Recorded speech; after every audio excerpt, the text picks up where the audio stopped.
Oi, gente, estamos de volta. Então, hoje a gente vai abordar o quê? Estômago e outros órgãos que são chamados órgãos digestórios acessórios. Tá, mas o que é o estômago? O estômago é um órgão onde os alimentos são armazenados e misturados com o nosso suco gástrico. Este é formado majoritariamente por ácido clorídrico, que torna o pH do estômago extremamente ácido. Então, veja a localização do nosso estômago no nosso corpo humano. Então, fica localizada no lado esquerdo, abaixo do abdômen, logo abaixo das últimas costelas. É um órgão muscular que liga o esôfago. Lembra do esôfago que a gente falou na aula passada? Liga o esôfago ao intestino delgado. Então, no estômago, quando ele fica vazio, o formato dele é de um J. E quando fica cheio, ele se estende e se torna ovoide ou arredondado. Então, nosso estômago ele pode ser dividido em 4 regiões principais. Nós temos a primeira região, que é a cárdia, que é a transição do esôfago e o estômago, como observa aqui na imagem. Que essa cárdia, ela ajuda a impedir o refluxo do alimento para o esôfago. Nós temos o fundo, que é fundo, mas fica lá em cima. Então, o fundo é formado por uma curvatura superior do órgão. Geralmente, é nesse fundo que contém o ar deglutido durante a nossa alimentação.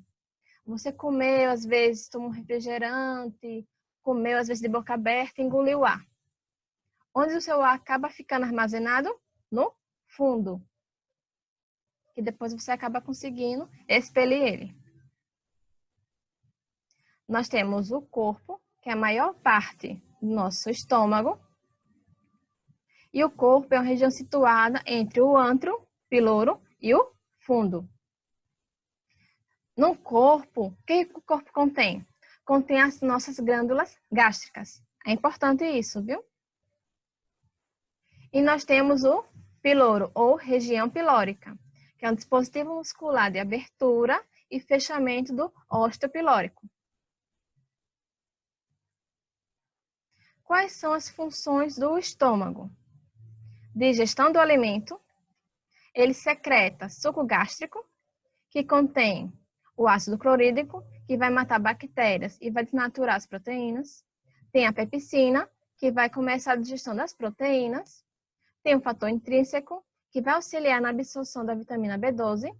Tem a lipase gástrica, que vai auxiliar na digestão dos triglicerídeos.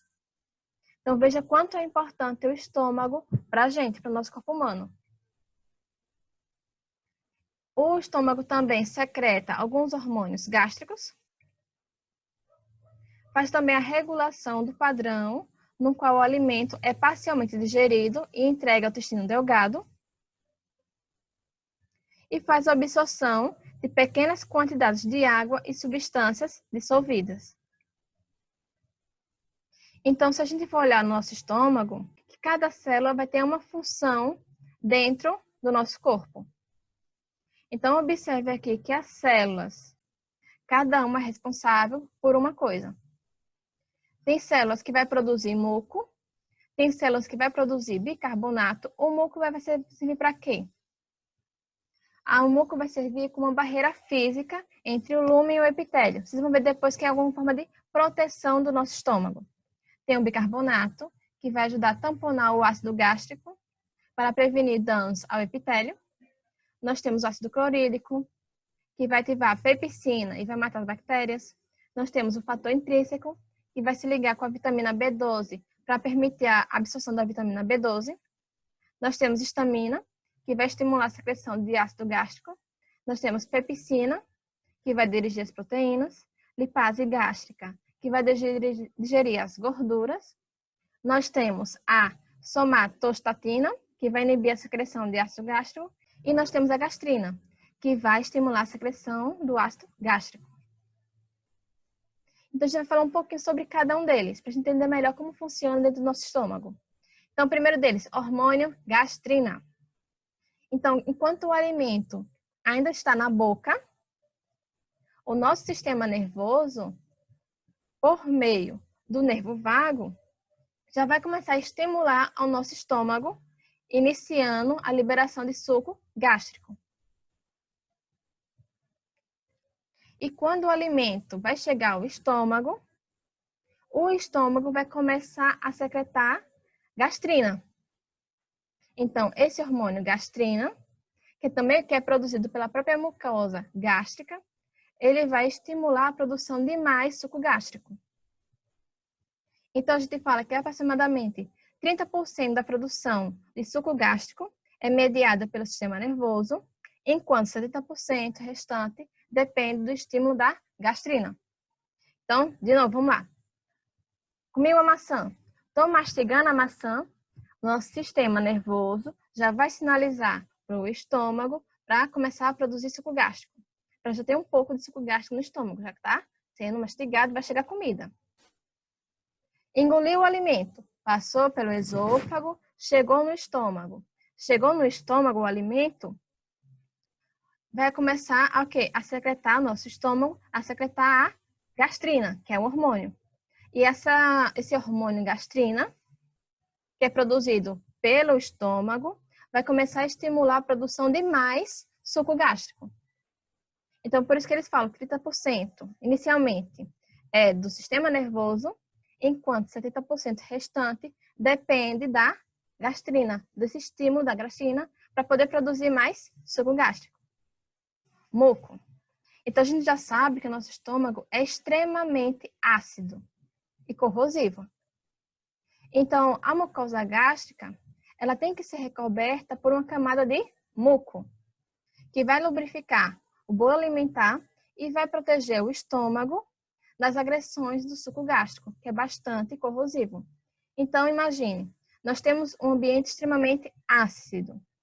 Então, o muco vai fazer o quê? Vai fazer uma proteção, uma camada, protegendo as células do epitélio do estômago contra as agressões do suco gástrico. Então, apesar de estarem protegidas por essa densa camada de muco, as células da mucosa estomacal, elas são continuamente lesadas e mortas pela ação do suco gástrico. Sendo assim, a mucosa está sempre sendo regenerada, que estima-se que isso ocorra a cada 3 dias. E quando ocorre um desequilíbrio entre o ataque e a proteção, o que resulta em inflamação da mucosa, a gente chama de gastrite. Ao mesmo no aparecimento de feridas dolorosas, que sangram, que são as úlceras gástricas. Então, quando está um desequilíbrio entre a produção de muco e a quantidade de suco gástrico, em que o suco gástrico começa a lesionar as células do estômago, que resulta na inflamação, a gente chama de gastrite. Quando começa a aparecer feridas, que é uma forma mais evoluída de gastrite, começa a lesionar mais o epitélio do estômago, a gente vai chamar de úlceras gástricas. Fator intrínseco. O fator intrínseco, ele vai agir sobre a vitamina B12, possibilitando assim uma melhor absorção na parede intestinal. Como assim? Vamos lá. Nós temos aqui na imagenzinha o nosso estômago, certo? A gente se alimentou de alimentos fontes de vitamina B12. Aí entra no nosso estômago a vitamina B12. Só que a vitamina B12, ele precisa do fator intrínseco para poder ser absorvida. E quem produz o fator intrínseco? O estômago. Então, observe, chegou a vitamina B12, um fator intrínseco vai se ligar à vitamina B12, vai formar um complexo, para assim possibilitar sua melhor absorção na parede intestinal. O suco gástrico é uma solução aquosa composta de água, sais e enzimas. Entre essas enzimas, nós temos a pepsina, a lipase gástrica e outras enzimas, e o ácido clorídrico. Então, esse ácido, ele vai manter a acidez estomacal. E por que essa acidez estomacal é tão importante? Porque essa acidez estomacal, ela vai dar condição favorável ao trabalho das enzimas na digestão. Então, várias enzimas vão ser ativadas ao seu trabalho, seu funcionamento, somente quando tem um ambiente ácido, que é favorável por meio desse ácido clorídrico. E assim também, além disso, essa acidez vai ajudar na eliminação da maioria das bactérias que existem nos alimentos. Então, as enzimas gástricas são essencialmente a pepsina, que a pepsina vai iniciar a digestão das proteínas, e a lipase gástrica, que vai iniciar a digestão de alguns lipídios. Então, no estômago, como eu já tenho falado antes, também tem movimentos peristálticos. E esses movimentos, eles vão misturar o bolo alimentar ao suco gástrico, produzido pelas glândulas da mucosa gástrica. Então, vamos lá. Os alimentos, eles permanecem no estômago por cerca de 2 a 4 horas, e ao se misturarem ao suco gástrico, que é formado uma nova massa. Uma massa acidificada, semilíquida, que é começada a chamar de quimo. Então, como podemos observar aqui, nós temos o bolo alimentar, nós temos os movimentos peristálticos em ação, ao mesmo tempo nós temos o suco gástrico, que nesse suco gástrico vai ter, ali no momento, muco, enzimas e os ácidos, e ácido clorídrico, que tudo vai formar o quê? Uma massa acidificada, semilíquida, chamada de quimo.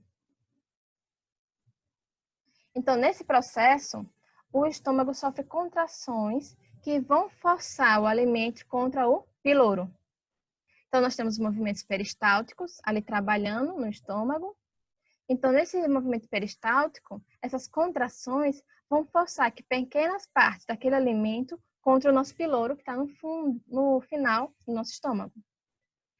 E o piloro, ele vai abrir e fechar, permitindo que pequenas porções do nosso quimo cheguem ao intestino delgado. Então, gente, por hoje é só. Então, só relembrando, quanto mais difícil fica, mais próximo está do sucesso. Eu sei muitas vezes o quanto é cansativo, o quanto é trabalhoso estudar e muitas vezes trabalhar ou ter várias atividades em conjunto, mas eu sei que vocês vão conseguir e eu sei da capacidade de vocês, de cada um. Então, até a próxima e tchau!